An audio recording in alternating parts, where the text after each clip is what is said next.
Hello, this is jaja'dore and welcome back, and also welcome to part 1 of a series that I'll be doing, which is based off Mindhunter. For those of you that don't know, Mindhunter is a Netflix original show. It's based in the 70s and it's basically about the first recognition of a serial killer. Psychopaths are convinced that there's nothing wrong with them, so these men are virtually impossible to study. Yet you have found a way in near perfect laboratory conditions. Hello, ladies. That's what makes this so exciting and potentially so far-reaching. You know, there's a lot more like me. Do you think so?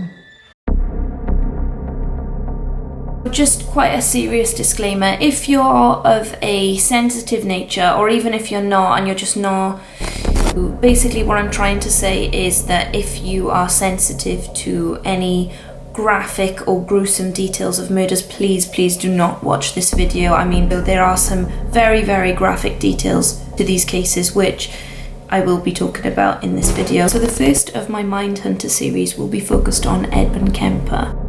I knew a week before she died I was gonna kill her. Than men.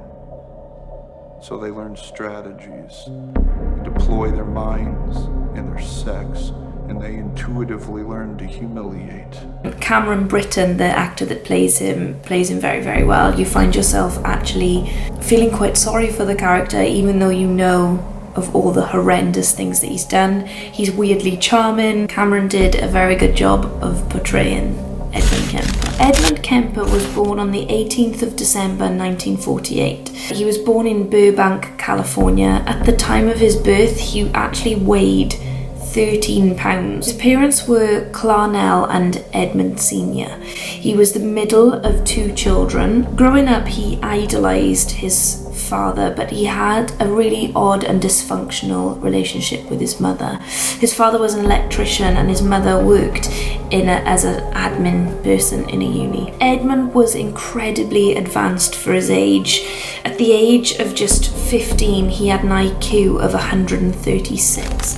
From a very young age, Kemper showed signs of being a psychopath and just general very concerning signs for a young child. He'd play games with his sister's dolls, like pretending to put them in gas chambers and beheading them, and just really odd games for someone that is so young. After a rocky relationship, a rocky few years, his parents actually divorced when he was 9 years old, and his father left his mother to look after him and his 2 siblings. After the divorce, it seemed that his psychopathic tendencies actually got a lot worse. When Edmund was 10 years old, he buried the family cat alive. He then waited a number of days until the cat died and dug it back up to play with the dead body. It's just like a figurine. After playing with the dead cat, he then decapitated the cat and put the cat's head on a spike. Later on in interviews, he often speaks about the pleasure that he got in the fact that his family didn't know where this family cat, this loved family pet, had gone, and he knew all along where the cat was and that the cat was dead and that he had killed it. The fact that he chose specifically to murder cats, I actually looked into this a few years ago when there was a cat murderer going around locally where I live, and it's thought that people that murder cats often crave to murder a female form because cats are quite feminine and cats are fragile. Just thought that was an interesting point to add. His sister actually teased him once about him fancying a teacher at school and asked him why he wouldn't kiss the teacher, and he replied with something incredibly concerning for a young child and said, well, because of course I'd have to kill her first.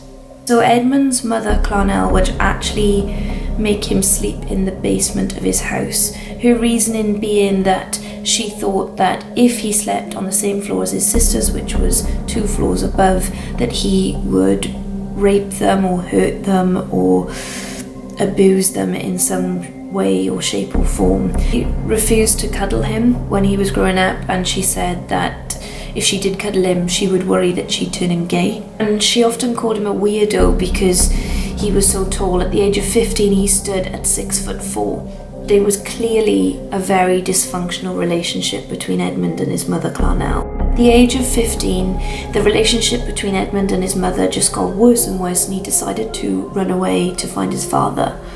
And on finding his father, he found that his father had remarried and had children with another woman.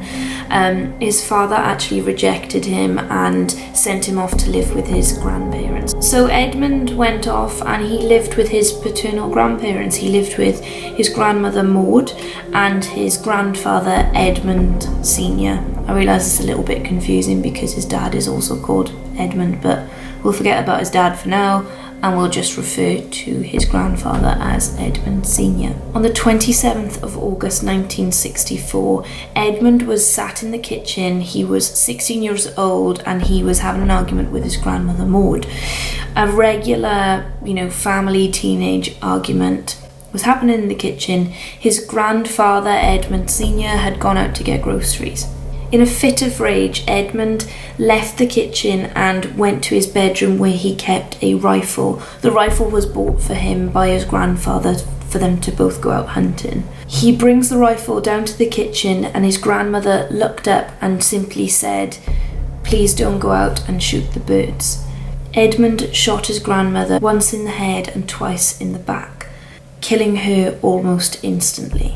When Edmund's grandfather returned from grocery shopping, he shot him on the driveway. He said that the reason why he shot his grandfather as well was because he didn't want him to live through losing his wife, or Edmund's grandmother. And then a month later, I'm up living with my grandparents in the mountains, and 10 months later, I murdered them. It made it worse to be on top of a mountain. I was literally on top of a mountain when it happened.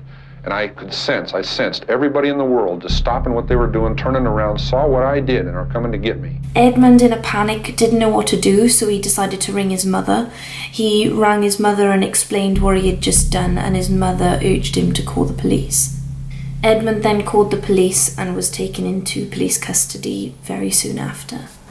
At 15 years old, Edmund Kemper was diagnosed with paranoid schizophrenia and he was sent to Atascadero State Hospital, and he stayed for 5 years in the unit for the criminally insane. In hospital, he's actually really well liked by the psychologists and the staff, so he was given an inmate job of assisting the psychologist in his notes and doing the administration.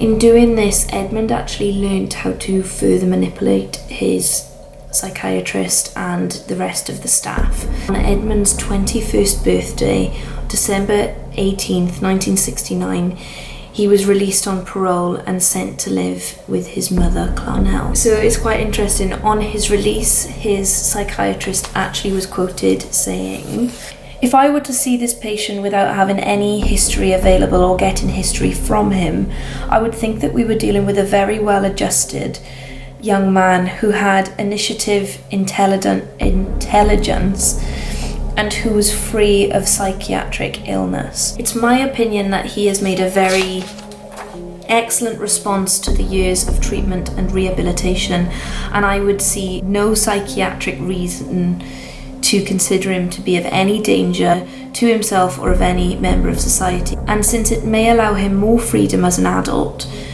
to develop to his potential, I would consider it reasonable to have a permanent expunction of his juvenile records. This meaning that at this point in his life, at 21, the courts agreed, or the government or whoever agreed to get rid of all his previous records. So at 21, Edmund Kemper really wanted to become a police officer, but he was rejected because of his size. Edmund now stood at 6'9". Though he was rejected from being in the police force, he actually spent a lot of his time with the policemen still in his local area in a pub. And he often, socialised with them and drank at the pub with them and discussed current affairs that were going on, such as local crime and local murders. So after initially moving in with Clarnell, his mother, the arguments just grew much bigger than what they originally were, so Kemper actually moved out into a flat of his own which he shared with a roommate. On May 5th, 1972, Mary Ann Pesky and Anita Lucchesa were both 18-year-old students from Stanford University. Being typical students and being in the age of the dawn of Aquarius, it was very free-spirited. A lot of students around this time hitchhiked, and unfortunately for these two students, they also hitchhiked to save money. So they wanted to hitchhike from Berkeley back to Stanford University where they were both studying, no more than about an hour's drive away. So Kemper saw the two girls hitchhiking and offered them a lift. Kemper actually offered quite a few people, or a few hitchhikers, lifts. This was not irregular for him. He'd often talk about tactics on getting people into the car and just manipulating situations just so he could exercise his control over situations. So he went from nervously pulling up to offer people into his car to then, looking up at his wing mirror and pretending that he was in a rush so that it looked like he didn't ideally want the people in his car. This got more girls in particular into his car to hitchhike. So Kemper drove for about an hour until he came across a wooded area. He then handcuffed Mary Ann and locked Anita in the boot of his car. Kemper stabbed, then strangled Mary Ann before going to the boot of his car and stabbing and strangling Anita Lucchesa. Kemper put both bodies in the boot of his car and made his way back to his apartment where he knew that his flatmate was out of town. He was actually stopped by a policeman on his way back because he had a broken tail light, but managed to slip under the radar and carry on his journey after speaking politely to the policeman. Kemper then took the bodies back to the apartment and took pornographic pictures of the corpses, then dismembered the corpses and decapitated them. He placed the body parts into separate bags, and on the beheaded skulls of the victims he performed sexual acts. A month later, Mary Ann's skull was found on Lorna Privetta Mountain. Police searched the surrounding area but actually never found her body or the body of Anita. Another victim of Kemper's was Aiko Koo. Aiko Koo was a 15-year-old Korean dancer who studied dance in a local university campus. On the evening of September 14th, 1972, Aiko was coming home from a dance class and she had missed her bus home, so she decided to hitchhike. Same as before, she was offered a lift by Edmund Kemper, where he drove her to a secluded wooded location. He actually had Aiko at gunpoint for a lot of the time, and after he stopped his car, he accidentally locked himself out of the car, but managed to convince Aiko to let him back into the car. When he got back into the car, he taped her mouth and killed her by suffocation. Prior to this, he had also sexually assaulted Aiko. He then put Aiko into the boot of his car, where he drove back to his apartment. He performed necrophilic acts on Aiko's corpse, the same as before dismembering and decapitating her body and disposing of her remains. Aiko's remains were never found. So after this incident had happened, for whatever reason, I couldn't find out why, and I don't think because of the incident, but Edmund ended up moving back in with his mother, Clarnell. The next victim of Edmund Kemper was Cindy Shaw.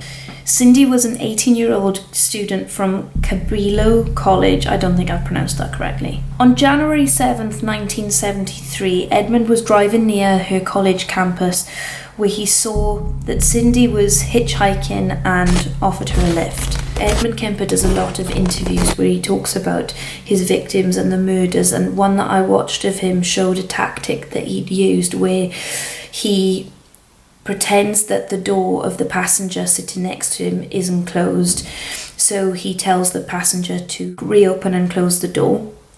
The passenger then does so, and he says that it isn't good enough, so he said that he then used to lean over and put a chapstick in the mechanism of the door handle so that if you were to try to open it, it wouldn't obviously open and the mechanism would remain stuck.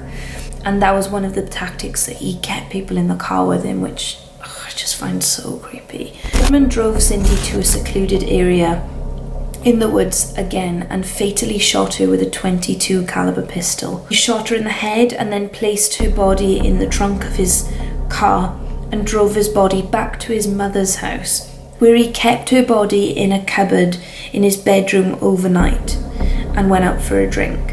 When his mother left for work the next day, he then took Cindy's corpse out of the cupboard that he'd kept her in and had sex with her dead body.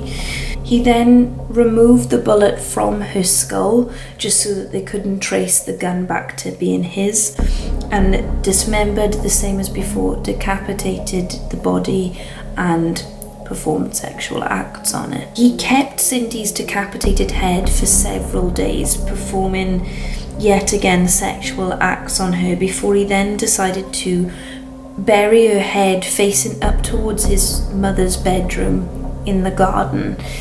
And he even makes a joke in multiple interviews where he says that he did that because his mother always wanted people to look up at her. As I mentioned before, Kemper actually spent a lot of his time in a bar where all the local sheriffs and policemen hung out, and he would drink with them and socialise with them. And at this point, over these series of months, bodies were washing up on shores because they've been dropped off cliffs or they were showing up in wooded areas, and the police were actually talking about these cases to Kemper, where he was hearing about how these victims, or how they thought these victims had been murdered when the whole time he had murdered them. So because of the victims showing up, and they obviously knew that these students were going missing, specifically students that were hitchhiking, police decided to take in any hitchhiking females that they found on the streets into police custody just for their own safety.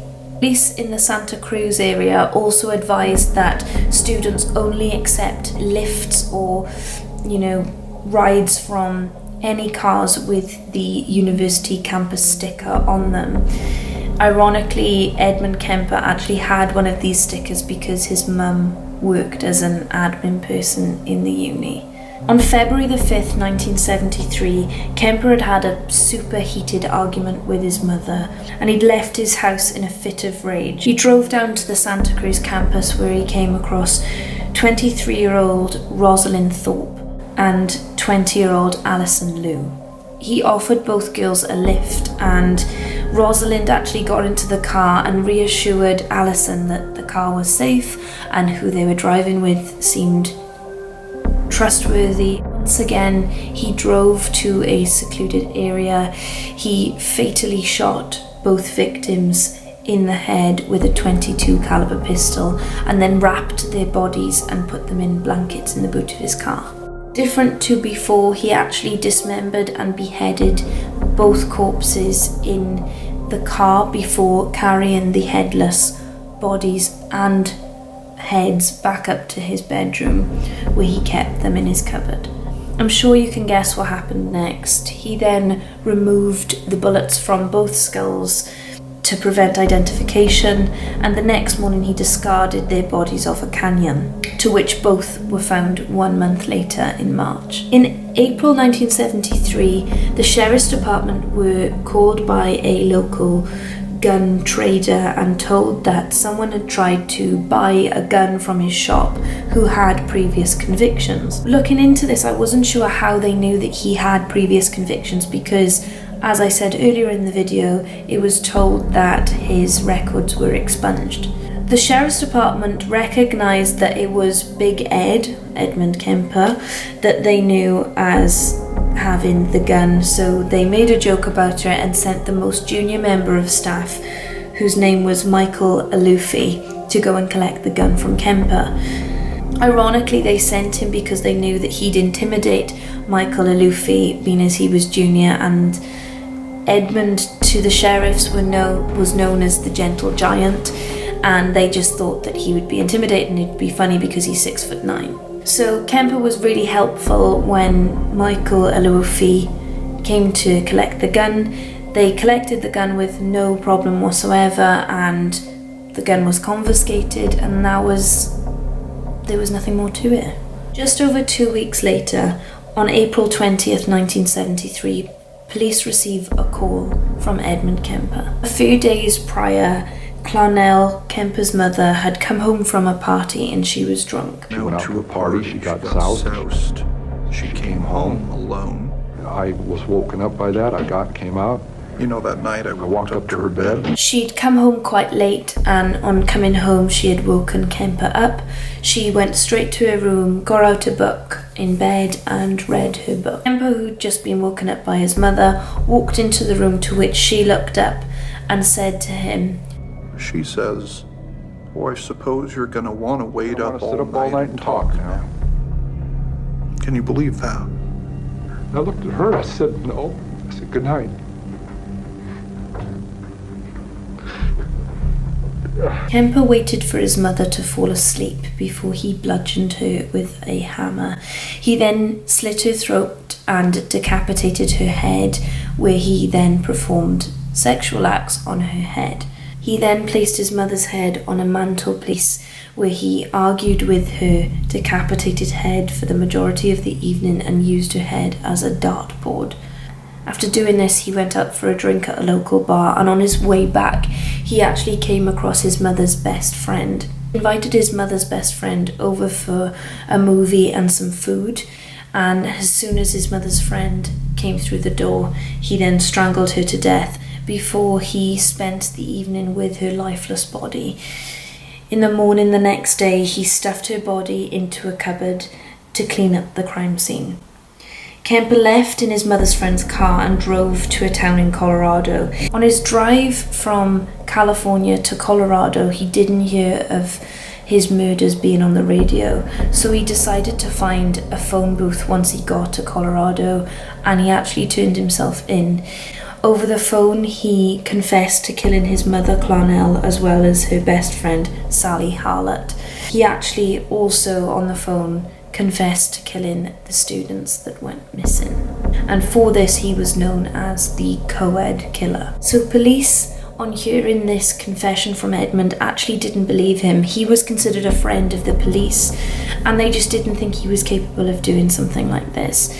On arrival to the scene, police found a note from Kemper which read, "Sorry gents for the mess, I really had no time." On May 7th, 1973, Kemper was charged with 8 counts of first-degree murder, bringing his total count to now 10, which would include Mary Ann Pesky, Anita Luchessa, Aiko Koo, Cindy Shaw, Rosalind Thorpe, Alison Liu, Clarnell Stanberg, his mother, Sally Hallett, and then also, prior to this, Maud and Edmund Sr. He actually attempted suicide in custody twice, but survived both times. He also pled not guilty by reason of insanity, but due to the fact that he knew full well what he was doing at the time of the murders, and he actually showed signs of malice towards his victims, this was ruled out. So on November 8th, 1973, a jury of 6 men and 6 women conferred for over 5 hours before they came out declaring Kemper sane and guilty on all counts. Kemper actually asked for the death penalty, but instead was charged with 7 years for each murder to be served consecutively. Sentenced to the California Medical Faculty, the same prison at the time where Charles Manson was staying. Kemper is actually still alive and in prison. He's now 69 years old and is considered a model prisoner in the prison that he's kept in. He spends most of his time reading for the blind and has over 700 recordings to his name. And that was it for the first part of my Mindhunter series. I'm hoping you enjoyed it. I will have more to you soon with the other serial killers shown on Mindhunter. Please don't forget to like and subscribe, and I will also get some light-hearted videos to you soon. I humiliated her.